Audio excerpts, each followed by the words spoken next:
Good morning, ladies and gentlemen. My name is George Sigel, and here is my first ever The Morning After show.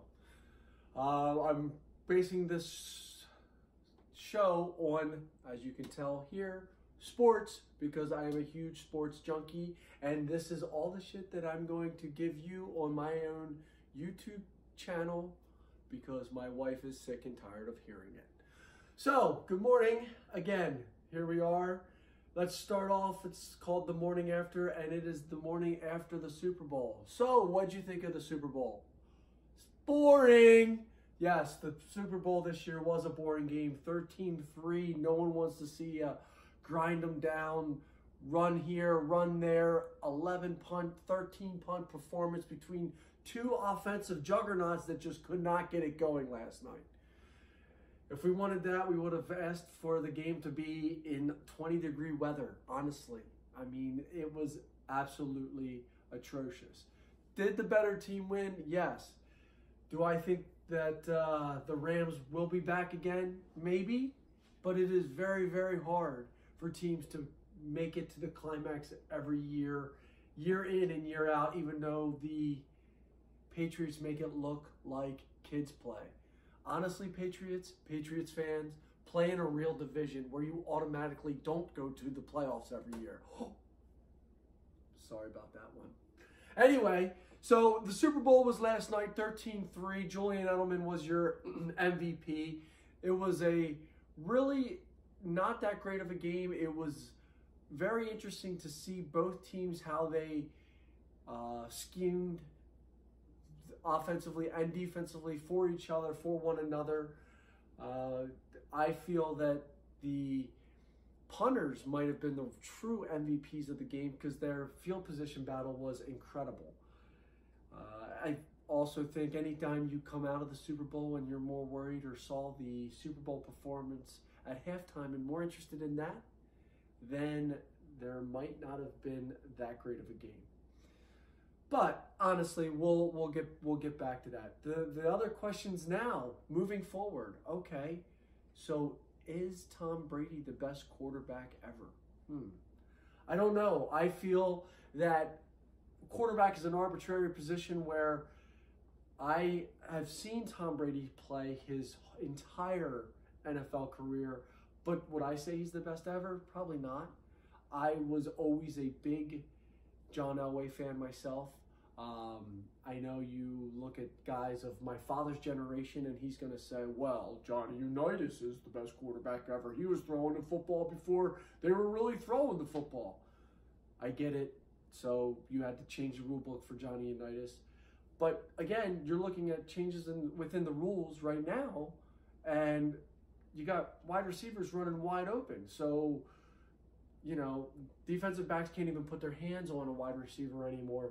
So now the game is changing for the more offensive reasons.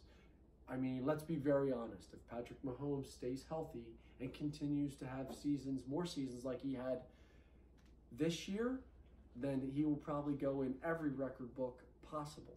Drew Brees, great career. Is he the best? You could have this argument for hours with family members. Do I think Tom Brady is the best ever?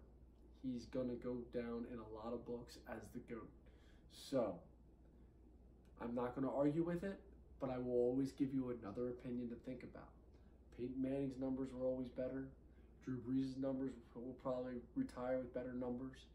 Brett Favre, a controversial quarterback himself, he has better numbers than Tom Brady. But there's one thing that Tom Brady has that not all of them do. 6 rings. You can't argue with that. Can you argue with the Super Bowl record? Absolutely. Joe Montana was undefeated in Super Bowls. Can you argue with the different aspects of the quarterback position? Absolutely. But as far as leadership and getting to the big game, it's tough not to take Tom Brady. I think with that argument, you got another argument. Is Bill Belichick the best coach to ever coach in the NFL? I am not going to argue with that anymore. I think in a day and era where players are geared to take as much money as possible. I think that Belichick has his system. He has an idea of players that he wants in his system. And I think he goes out and gets those players, and he does the best he can.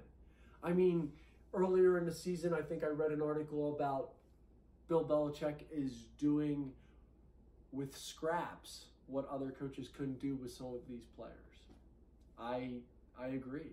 I mean, you look at their roster and look at how many players they have that were cut from other teams. It's pretty damn impressive what Belichick can do.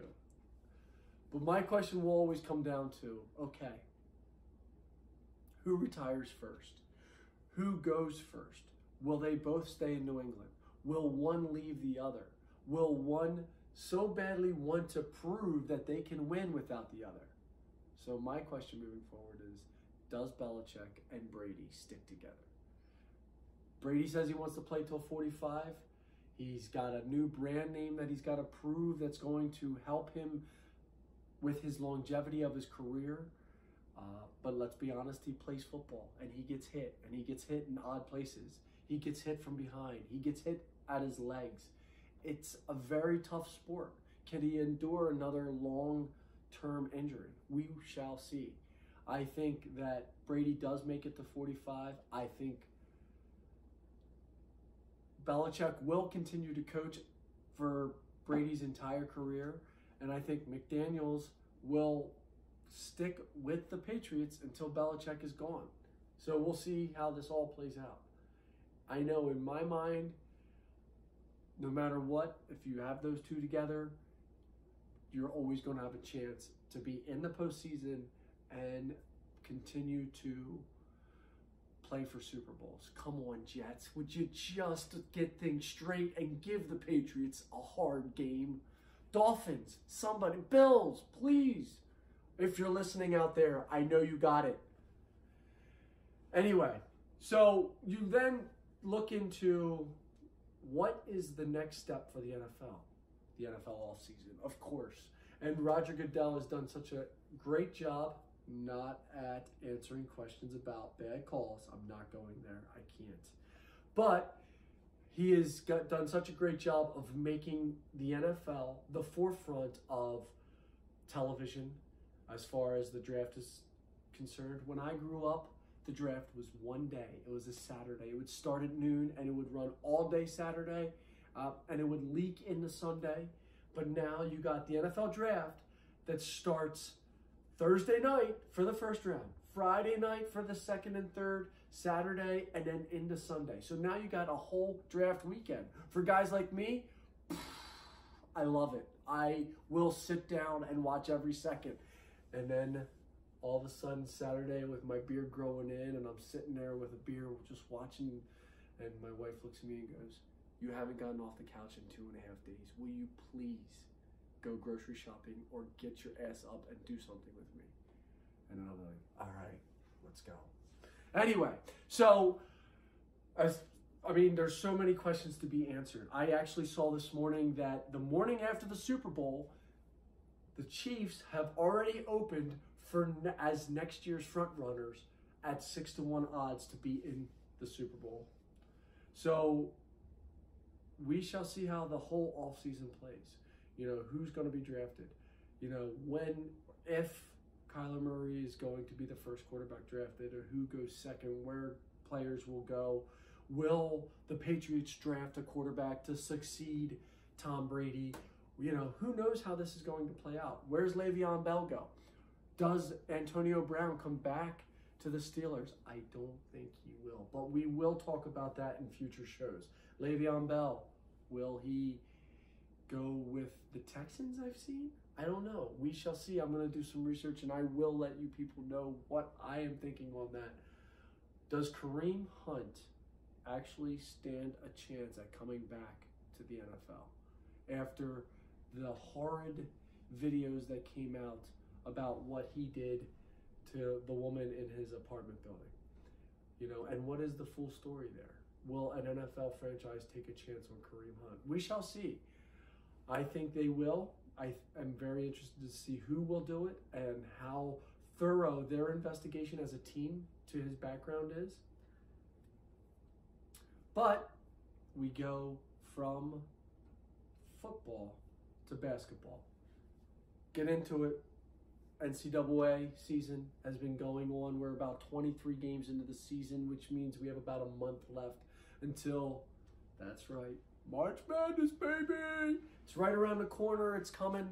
I know I am a huge fan of March Madness, so much so that I literally take a week's vacation dedicated to watching the first week of March Madness.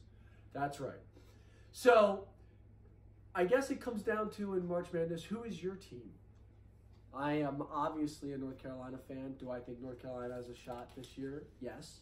Do I think that they will make a big run? Who knows? I know that once NCAA basketball gets to this stage, they are heavily into their conference play. Their conference play, obviously, for those of you that don't know, Big 10, Big 12, you know, the Pac-12, which might not get any more than one team out of their conference into the tournament, which seems crazy. Come on, West Coast basketball, pick it up, please. You got other divisions as well, the Big East, you know, the Big Sky, you know, there's all types of conferences out there. I know since me being the sports junkie that I am, I strongly root for North Carolina. I keep my eye on the ACC, but I also watch every other basketball game that's out there. So, who do you think makes it? Who will make it into the big dance? Who is the best team running right now? Obviously, I'm not going to say it. That other team from North Carolina that wears the royal blue uniforms. Duke, yes. Duke might and has the most talent out there. Don't tell me they don't, because I will obviously disagree with you. I think they have the #1 draft pick on their roster, Zion Williamson. I saw him play this past weekend against St. John's. Ladies and gentlemen, if you haven't seen Zion Williamson, just Google the man. He has a YouTube video of dunks, of plays that will literally make you go, oh, for like 8 minutes. You'll be, oh, what? Crazy. The guy is spectacular. So turn it on. But he might not be the #1 pick overall. It could also be his running mate. TJ Barrett is his name. The guy can shoot, he can play. He's a hell of a guard. He's got great skills. But you're going to have to tune in. You're going to have to see. I will definitely keep you monitored on what's going on with this. I mean, to get away from the ACC, you get to who I think might have one of the toughest teams in the NC2A this year, Tennessee. They play defense. They're scrappy. They got a shooting guard by the name of Admiral Schofield. And yes, his name's Admiral Schofield. It's crazy. He's a great dynamic basketball player. He can shoot the rock. He can rebound. He's very athletic. He's thick as all hell. He's got that good muscular basketball build. Jump through the ceiling. I mean, I think this year's basketball, when it comes to the NCAA, is so wide open because I think you literally have 10 to 12 teams that, if they get hot, they could put a lot of pressure on the upper echelon teams. And I always say, when it comes to NCAA basketball, if you get into the tournament, you're in. And then you only have to win one weekend at a time. So you get into the tournament, your first weekend, you win that first weekend, you're on to the Sweet 16. You win that second weekend, you're on to the Final Four. And at that point, anything can happen. I mean, let's be very honest. It's March Madness, and you don't even have to look that many years back. Look what Butler did. Butler blew our mind with what they did as a small school contending for championships in back-to-back seasons. It was remarkable. So it could happen again. You don't know. Keep your eye on teams like Nevada. Keep your eye on the Cinderella story like South Dakota State, the Jackrabbits. Got to watch them. They can play. There are a lot of smaller schools. Hofstra out there right now. They look like they could contend, but also a lot of these small schools have to get through their own conference tournament. So they know, because they know they're not getting into the tournament as an at-large team. They have to win their own conference tournaments, but that's part of playing the smaller school basketball. Also, let's move on. We got a big week coming up with the NBA. The NBA has got a little bit of a logjam going on right now. You got your upper echelon teams in the NBA. You got, let's just start in the East. You got Milwaukee, Toronto, Boston, and the 76ers. With the unfortunate injury to Victor Oladipo, remember, Indiana still has 33 wins, and it's probably not going to take more than 40 wins, 42 wins to make it into the playoffs. So in the Eastern Conference. I mean, the Eastern Conference. I was looking at the records today. Miami Heat, 24 and 27, are the 8th seed. Ugh, 24 and 27. They don't even have a winning record. All right, well, it makes you wonder, do they change the rule up and just take the best 16 teams, or stick with your 8 in the East, your 8 in the West, and go from there? I think you have to keep the current forum, because I think that's what makes it fair for both leagues. We are upcoming on the All-Star game. Recently, Dirk Nowitzki and Dwayne Wade were added to the NBA All-Star roster draft, which I'm going to be very interested to see how this plays out, because it's going to be a lot of Eastern Conference players with Western Conference players. Are they going to draft? Because I think all the starting lineups were already drafted on or voted on by the fans. Now they have to draft on who reserves go where. I'm going to be very interested to see how this all plays out. NBA definitely needs some help with the ratings, because I know it's not the most popular sport out there, and I get it. It's very much a one-on-one game, and there's really no ball movement. You know, it can be very boring. It's boring talking about it sometimes. But you got another reason why this week is a big week in the NBA is you got the trade deadline coming up Thursday. Thursday is the trade deadline, hits at 4 p.m. I think that everybody wants to know, is Anthony Davis going to get traded? I mean, the Dallas Mavericks just made a huge splash by picking up Kristaps Porzingis from the New York Knicks, and in what was a multiplayer big blockbuster deal. And I really think, when you are asked, so who do you think got the better end of that deal? Honestly, I think the deal works out for both teams. I think Mark Cuban doesn't make a deal without knowing what's going in behind it. I think the Knicks knew exactly what they wanted to do, and it cleared a ton of cap space so they can go after that big name free agent going into this offseason. And so they can offer Zion Williamson, because let's be honest, the Knicks are not playing good basketball. If they continue to play at the rate they are, they will probably end up with the first pick. There's Zion Williamson right there for him. It's very interesting to see how this rest of this NBA season will play out. If the playoffs were to start right now, the Lakers are the 10th seed in the West, which means LeBron James would not make the playoffs. Do I think LeBron James is going to allow this to happen? No chance in hell. You can guarantee, and I'm telling you right now, the Lakers will make the playoffs, and LeBron will be back and healthy starting this week, and that team will get rolling again. As far as the Western Conference is concerned, everyone goes, oh, it's Golden State's to lose. I'm not disagreeing with you there. But as of right now, Golden State is the 2 seed.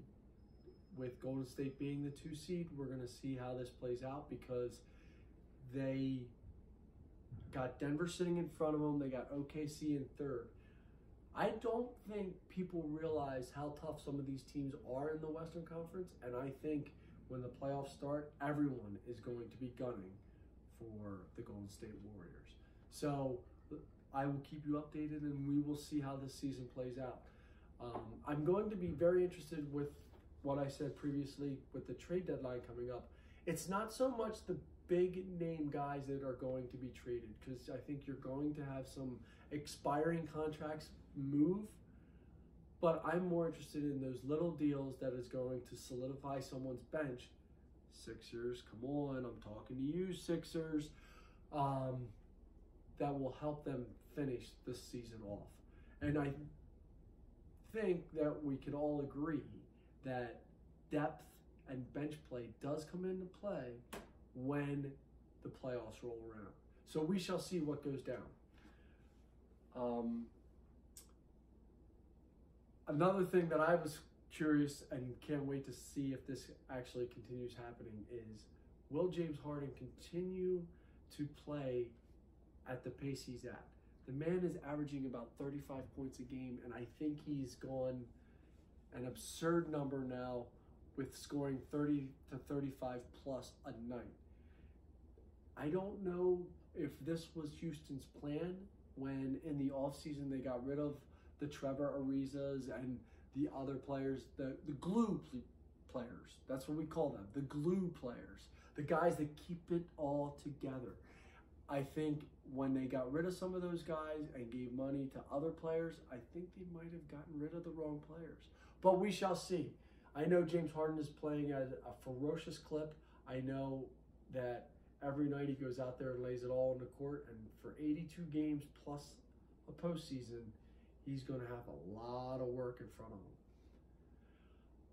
of him. We are going to start wrapping this show up. I didn't know everything I wanted to talk to or talk to you about or talk about, but I do know that I will do better every day. But every Monday, my show will get a little better. So please, if you're just watching or tuning in for the first time, feel free. Here is my Instagram tag at UPSGeorge14. Feel free to get in touch with me. Give me some ideas. If you want to be on the show, maybe give me a call. We can work something out. My name is George Sigel. I am always here. I am always thinking sports. And I didn't even get to baseball. And if you're a hockey fan, you tuned into the wrong sports show, because I don't know hockey. I will tune in for the playoffs, and my in-laws will follow the Nashville Predators, but I'm not a huge hockey guy. Sorry. Baseball is coming up. Keep your eyes open. We're going to probably approach a couple stories next Monday on Bryce Harper and Manny Machado. The Super Bowl is over. Will you please just sign with the team? This is cute that you want to, everybody, it's so suspenseful. I think you're starting to wear out your welcome in some places. So that big money deal you were looking for, I don't know if it's out there. Next Monday, let's regroup. We'll talk about where those two players might be going. We'll talk about a warmer weather sport in baseball. Keep your eyes open on basketball and let me know if you see anything I don't. Until next time.